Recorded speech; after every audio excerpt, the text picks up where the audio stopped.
It's John. And John. What's up, everybody? Today I'm going to change out my cabin air filter on my 2007 Honda Accord.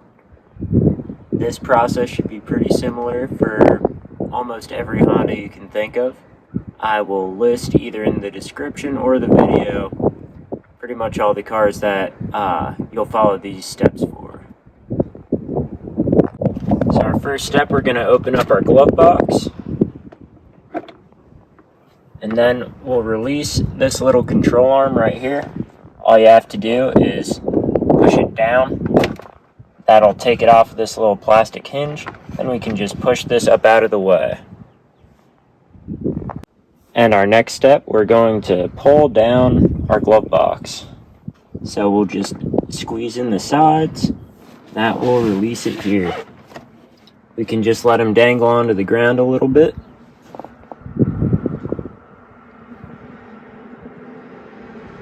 And now we can see our little box that's going to have our cabin air filter inside of it. As you can see here, it tells you which direction airflow goes. That's very important to remember, that it goes down in our vehicles. And you'll see these latches on either side. And we'll be using those in a second here. That's just how you release it. Then on our new filter here, which I am using a cabin air filter from Chiroma. I got it off of Amazon for a little under 10 bucks. You can see here that it will actually show you the airflow direction. So that's just important to note. It'll line up as such in our car.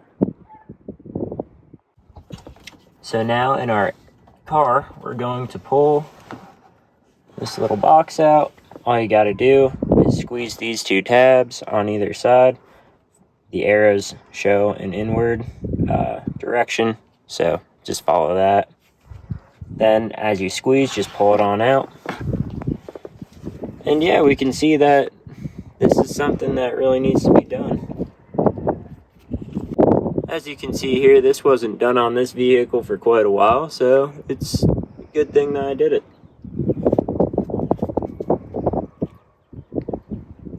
So, as most of you, I'm sure, already know, what that cabin air filter does is it filters out all the contaminants that would be coming into your vehicle, such as leaves, rocks, bugs, pollen, you name it.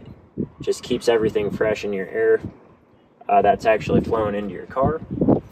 So it's important to change things out, especially if you have asthma or something like that. Alrighty, and now we just have to make sure that we line it up with the airflow going the right direction, which again in our cars is facing downwards.